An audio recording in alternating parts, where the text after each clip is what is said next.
मरने के बाद इंसान कहाँ जाता है? मरने के बाद क्या नई जिंदगी की शुरुआत होती है? क्या आपने कभी सोचा है? अगर आज ये आपकी जिंदगी का आखिरी दिन हो, अगर आज रात ही मलकुल मौत आपके पास आ जाए तो उसके बाद क्या होगा? क्या सब कुछ खत्म हो जाएगा या फिर एक नई जिंदगी की शुरुआत होगी? हम जानते हैं इस सफर के बारे में। कुरान हमें बताता है कि मौत अंजाम नहीं बल्कि एक नए सफर की शुरुआत है। उस सफर का नाम है बरज़ख। आज की वीडियो में हम सिर्फ कुरान और सही हदीस की रोशनी में जानेंगे कि बरज़ख क्या है। मौत हर इंसान की हकीकत है। दुनिया में जितने लोग आए हैं सबको एक दिन जाना है। अल्लाह ताला कुरान में सूरे आले इमरान में फरमाते हैं, कुल्लु नफ्सिन जायक़तुल मौत, हर जान को मौत का मजा चखना है। बेशक एक और जगह कुरान में अल्लाह ताला फरमाते हैं सूरे निसा में, जहां भी तुम होगे मौत तुम्हें आ पकड़ेगी, चाहे तुम मजबूत किलों में ही क्यों ना हो। यानी कि मौत को आने से कोई नहीं रोक सकता, कोई भी नहीं। अल्लाह ताला ने जो वक्त मुकर्रर कर रखा है वो कर रखा है। यानी ना दौलत, ना ताकत, ना शोहरत और ना ही उम्र का कोई भरोसा। जब अल्लाह का हुक्म आता है तो मौत को कोई नहीं रोक सकता। अब हम जानेंगे कि जो नए सफर की शुरुआत होती है मरने के बाद, उसे बरज़ख का नाम क्यों दिया गया? बरज़ख क्या है आखिर? अल्लाह ताला सूरे अल मुमिनून में फरमाते हैं, और उनके आगे एक बरज़ख है उस दिन तक जब वो दोबारा उठाए जाएंगे। सोचो, उलामा इस आयत की तफसीर में बयान करते हैं कि बरज़ख मौत और क़ियामत के दरमियान का मरहला है।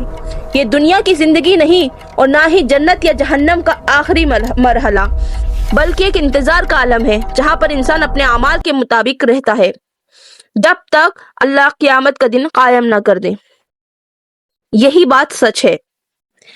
इसकी पूरी हकीकत अल्लाह ही बेहतर जानता है। बेशक हम सिर्फ उतना ही मालूम है जो कुरान और सही हदीस ने बताया है। अब हम जानेंगे कि मौत के वक्त क्या होता है। कुरान बताता है सूरे अस-सजदा में, कहो मौत का फरिश्ता जो तुम पर मुकर्रर किया गया है वो तुम्हारी रूह कब्ज करेगा, फिर तुम अपने रब की तरफ लौटाए जाओगे। यानी मौत किसी इत्तेफाक का नाम नहीं, ये अल्लाह का मुकर्रर किया हुआ हुक्म है। और जब वक्त पूरा हो जाता है तो मलकुल मौत अल्लाह के हुक्म से रूह कब्ज करते हैं।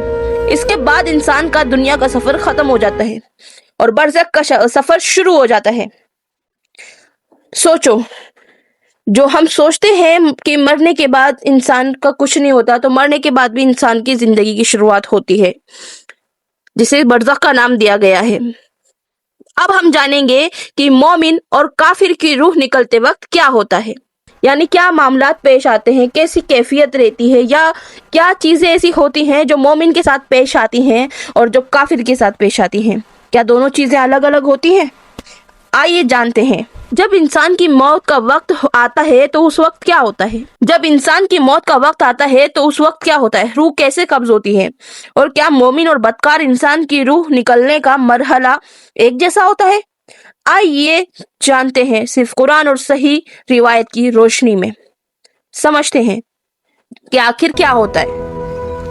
मौत का वक्त मुकर्रर है। बेशक अल्लाह ताला फरमाते हैं, और हर उम्मत के लिए एक मुद्दत है, फिर जब उनकी मुद्दत आ जाती है तो ना वो एक घड़ी पीछे हो सकते हैं और ना आगे।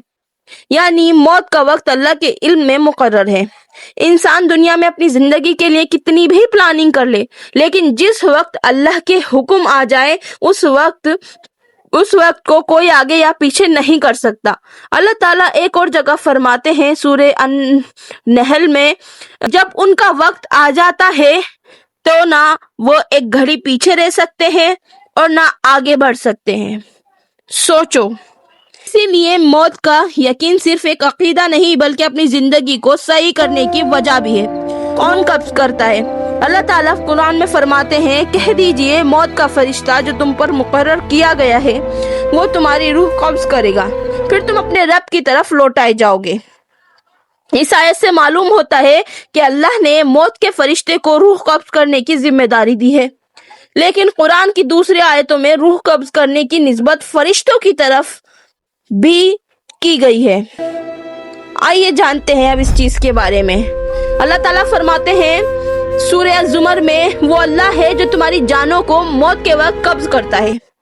اور ایک جگہ فرمایا سورہ الانعام میں، جب تم میں سے کسی کو موت آتی ہے ہمارے بھیجے ہوئے فرشتے اس کی روح قبض کر لیتے ہیں، یعنی اصل حکم اللہ کا ہے اور روح قبض کرنا اللہ کے حکم سے فرشتوں کی ذمہ داری ہے۔ اب ہم جانیں گے کہ مومن کی روح کا کیا ہوتا ہے۔ بارہ ابن عزیب رضی اللہ تعالیٰ عنہ سے ایک تفصیلی روایت منقول ہے جس میں رسول اللہ صلی اللہ علیہ وسلم نے موت کے وقت سے لے کر قبر کے مرحلے تک کی تفصیل بیان فرمائی ہے۔ یہ روایت سنن ابی داؤد اور مسند احمد میں آتی ہے۔ اس روایت میں مومن کی روح نکلنے کا ذکر آتا ہے، اور جب مومن دنیا سے رخصت ہونے والا ہوتا ہے تو آسمان سے فرشتے اس کے پاس آتے ہیں اور اس کے لیے بشارت کا ذکر کیا جاتا ہے، پھر اس کی روح نکلتی ہے۔ روایت میں مومن کی روح کے ساتھ عزت اور خوشبو کا ذکر آتا ہے۔ اب ہم جانیں گے کہ کافر اور بدکار کی روح کے ساتھ کیا معاملات پیش آتے ہیں۔ اسی روایت میں اس شخص کے لیے بھی سخت منظر کا ذکر ہے جو اللہ کو نہ مان کر دنیا سے جاتا ہے۔ اس کے لیے فرشتوں کی سختی اور روح کو نکلنے کی مشکل کا ذکر آتا ہے۔ یہ اور اس کی کیفیت تو اللہ ہی بہتر جانتا ہے، ہم نہیں کہہ سکتے۔ ضروری نہیں ہے کہ کوئی انسان یہاں سے جا رہا ہے تو ہم یہ اسے مقرر کر دیں کہ یہ گنہگار ہے تو اس کے ساتھ ایسا معاملہ پیش آئے گا۔ ہم کوئی نہیں ہوتے یہ سب چیز کو لے کر کسی کو بولنے والے، یہ تو چیز اللہ ہی بہتر جانتا ہے۔ لیکن جو ہمیں صحیح حدیث کی روشنی میں معلوم ہوتا ہے کافر اور مومن کے ساتھ جو معاملات پیش آتے ہیں اس کو مد نظر ہم یہاں پر پیش کر رہے ہیں۔ تو اب باری ہے کہ ہم کیا کر رہے ہیں اپنے ساتھ، تو ہم کس چیز کی تیاری کر رہے ہیں، کیوں یہ سب اپنی زندگی میں معاملات کا ذکر نہیں پیش کرتے۔ ہمیں سمجھنے کی ضرورت ہے یہ چیز۔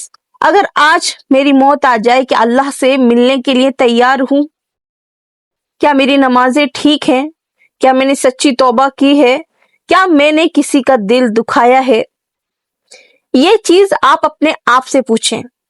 موت کے بعد جب انسان کو قبر میں رکھ دیا جاتا ہے اور اس کے اپنے لوگ واپس چلے جاتے ہیں تو کوئی کسی کا حال نہیں جانتا۔ کہتے ہیں نا قبر کا حال مردہ جانتا ہے، بس وہی بات ہے۔ تو اپنی آخرت کی تیاری کرو۔ اب ہم دیکھیں گے موت کے بعد جب انسان کو قبر میں رکھ دیا جاتا ہے تو اس کے ساتھ کیا معاملات پیش آتے ہیں نیکسٹ ویڈیو میں۔ اگر آپ کو یہ ویڈیو اچھی لگی اور تھوڑا بھی کچھ آپ کو اس سے سمجھنے کے لیے ملا ہو تو پلیز چینل کو سبسکرائب ضرور کرتے جانا اور صدقہ جاریہ کے لیے شیئر ضرور کرنا تاکہ دوسرے لوگوں کو بھی یہ اچھی بات پہنچے۔